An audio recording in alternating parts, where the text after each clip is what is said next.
Le 20 juillet 1969, il s'est passé un truc assez important pour l'humanité, puisque pour la première fois de l'histoire, des hommes ont marché sur la Lune. Et ça a été fait via une mission qui s'appelait Apollo 11. Et il y a eu 5 autres missions Apollo qui ont au total amené 12 astronautes américains à poser le pied sur la Lune. Et tout ça, ça s'est arrêté le 14 décembre 1972. Et depuis, on n'y est pas retourné. C'est pas un peu chelou ?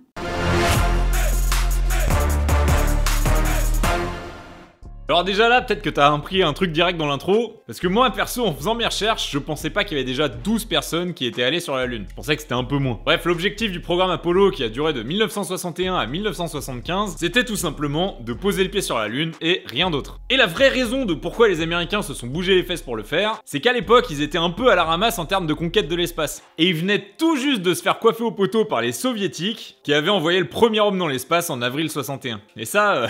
ça leur est resté en travers de la gorge aux Américains. Bref, la prochaine médaille à choper en termes de conquête de l'espace et qui était pas trop compliquée, c'était de marcher sur la Lune. Et vu que tout ça c'était en plein dans la guerre froide qui s'est finie en 1991 avec l'effondrement de l'URSS, les Américains ils aimaient pas être un peu en retard. Donc tout commence le 25 mai 1961, donc à peu près un mois après que la Russie annonce que Yuri Gagarin est allé dans l'espace, quand Kennedy a fait un discours devant le Congrès américain où il dit tout simplement qu'avant la fin de la décennie, les États-Unis doivent avoir posé un bonhomme sur la Lune et l'avoir ramené en vie. Rien que ça. Et je peux te dire que ça rigolait pas dans les rangs des scientifiques et du Congrès américain quand il l'a raconté. Parce qu'il leur restait plus que 8 ans pour y arriver. Donc vu qu'il a émis une grosse deadline, il a mis des moyens. Le programme Apollo, il a coûté 25 milliards de dollars de l'époque. Ce qui équivaut aujourd'hui à 150 milliards de dollars. Et vu qu'ils avaient fait tout ça juste pour prouver qu'ils pouvaient y arriver, en fait une fois qu'ils ont réussi, ils ont un peu tout laissé tomber. Ils avaient montré qu'il y avait la plus grosse, donc il n'y avait plus vraiment d'intérêt. En fait le dernier Apollo qui est allé sur la Lune, c'était Apollo 17. Et il devait y avoir 18, 19 et 20, mais les missions ont été simplement annulées.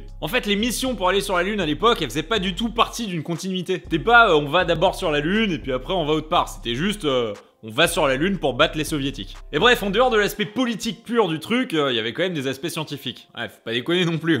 Les mecs, oui, parce qu'il y a eu que des hommes qui ont posé le pied sur la Lune pour l'instant. Donc les mecs qui ont posé le pied sur la Lune, ils ont fait plein de mesures. Ils ont pris des échantillons, ils ont pris des photos, etc.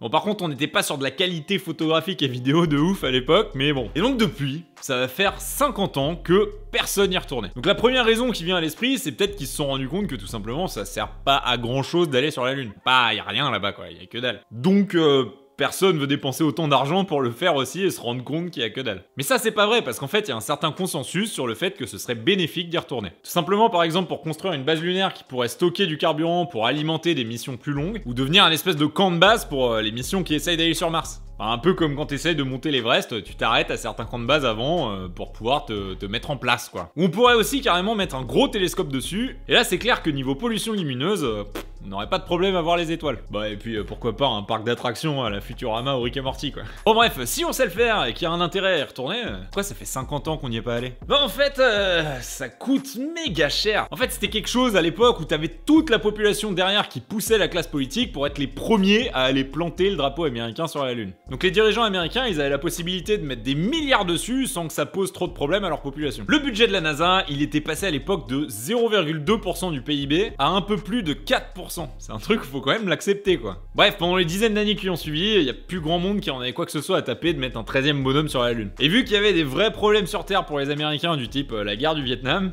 bah ils ont redirigé les fonds autre part et il y avait plus de sous pour le faire. Mais là vu que ça fait 50 ans qu'il s'est rien passé, on est en train de revenir un peu dans un système de qui sera le premier à y aller depuis 50 ans. Et donc il y a certains états qui commencent à relancer des programmes lunaires. Genre Donald Trump qui a vachement poussé pour que la NASA renvoie quelqu'un en 2024. Spoiler, ça arrivera pas. Bah ouais, tout simplement parce qu'aujourd'hui l'estimation du coût total d'un voyage habité vers la Lune, c'est en gros de 20 milliards d'euros. Bah ouais, il y a quand même une assez grosse différence entre envoyer des gens sur l'ISS et sur la Lune. Enfin déjà, faut que tu formes tes astronautes à faire des trucs sur la Lune. Mais il y a surtout plein de nouveaux objets à construire parce qu'on va pas du tout réutiliser les technologies d'avant. Déjà, faut refaire un lanceur super lourd qui est capable de porter plus de 50 tonnes de charge. Bon ça, il y en avait plus en fonctionnement depuis un bout de temps, jusqu'à ce que SpaceX réussisse à faire le Falcon Heavy. Ouais, parce que faut porter des atterrisseurs lunaires, donc des alunisseurs, des modules qui vont permettre de construire une base sur place, etc. C'est hyper lourd. Et donc en effet, aujourd'hui, on a le Falcon Heavy, mais il y a aussi pas mal de lanceurs super lourds en cours de construction, notamment en Chine et en Russie. Bref, quand tu vois que le budget total de l'Union Européenne, c'était 150 milliards d'euros en 2019, bah ça ferait un petit 13% du budget quoi, c'est quand même beaucoup. Et donc en fait le budget européen total pour des vols habités,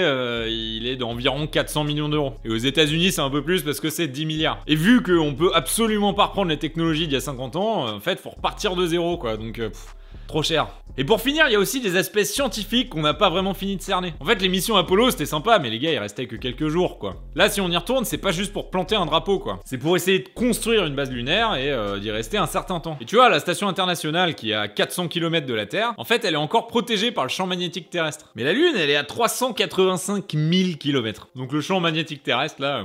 y a plus rien. Donc tu te prends en pleine poire les radiations du soleil et faut des équipements qui protègent vraiment. Donc bref, la question de retourner sur la Lune, elle se pose de plus en plus aujourd'hui, tout simplement parce que ça pourrait être un banc d'essai pour aller sur Mars après. En fait, la Lune, globalement, on s'en fout un peu parce qu'on sait que c'est pas là-bas que le futur de l'humanité se trouve. On veut juste essayer notre matos pour pouvoir aller plus loin sur la planète rouge. Ou même carrément faire un village étape avant le départ sur Mars. Bon, le problème étant que l'étape, elle est pas vraiment au milieu du voyage parce qu'il faut 3 jours pour aller sur la Lune, alors qu'il faut 6 mois pour aller sur Mars. Et vu qu'en plus, il faut remplir plein de conditions pour pouvoir aller sur Mars, la plus grosse étant qu'elle soit du même côté du soleil que nous, et ça arrive qu'une fois tous les 2 ans, bah la NASA, elle avait pour objectif de y aller en 2033, parce que c'est là que les conditions s'alignent un peu. Et en fait, ils sont tranquillement en train de se dire que ça devient de plus en plus compliqué d'atteindre cet objectif. Bref, je suis un peu dans un trip terre et espace en ce moment, donc n'hésite pas à aller voir ma vidéo sur les trous noirs, et si t'as aimé, n'hésite pas à liker la vidéo, mets un petit commentaire pour me donner des idées de sujets, et surtout, abonne-toi en activant les notifications pour recevoir les prochains épisodes. Allez, à plus!